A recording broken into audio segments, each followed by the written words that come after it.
Presidente da República José Ramos Horta, a delegação Vila Ricas, Timor-Leste, foi em visita ao Estado do Qatar, no Azerbaijão.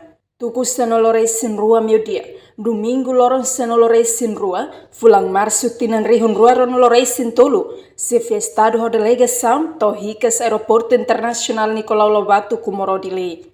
Presidente da República José Ramos Horta, e a primeira viagem colhe foco liba problema social no econômico e a segunda viagem participa conferência internacional unilateral. O tema da tu foca problema social e econômico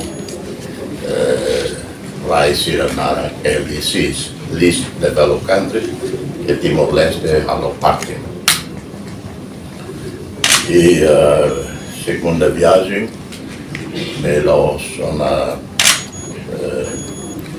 nessa conferência internacional multilateral, né, fórum político, diplomático, acadêmico, por Global Forum, né, patrocínio, ou seja, é uma barca, mas ele vai Azerbaijão, vai que é rico também, só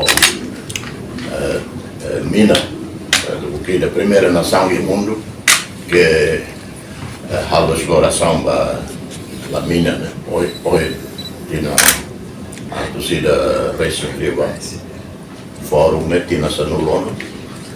Pulo ser convidado da Rua del Tolo, mas só a primeira vez. E resultado, claro, né? Quando LBC está à espera de resultado imediato.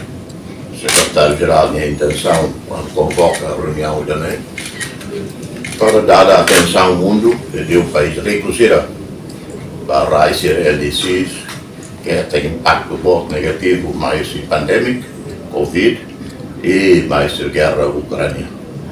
Se festado actuar durante a Azerbaijão, ao encontro com o presidente no primeiro-ministro Azerbaijão, colhia com a relação bilateral. Enquanto o primeiro-ministro Azerbaijão tem pubada, se samanha Timor-Leste em relação bilateral entre nação rua. Reportagem Cesário Souza, Silvia na televisão Timor-Post. Janela Informação by Emma Roto. Atuheta informação atual dia clio kita haluha hane botão subscribe, like, halo comentário no faz tutang ba mídia social Roto.